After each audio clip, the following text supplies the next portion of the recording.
जिथं तिथं चर्चा तुमची हो झाली, नावाला तुमच्या डिमांड आली.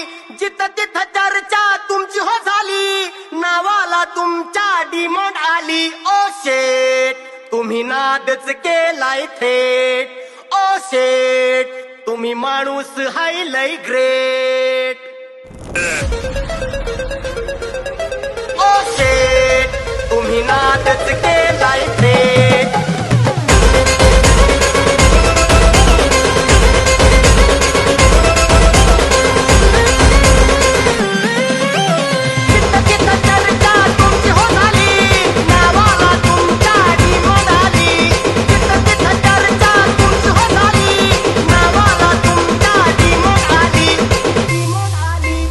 अरे भाई सर ना स्टेट बोल स्टेट. HK Style.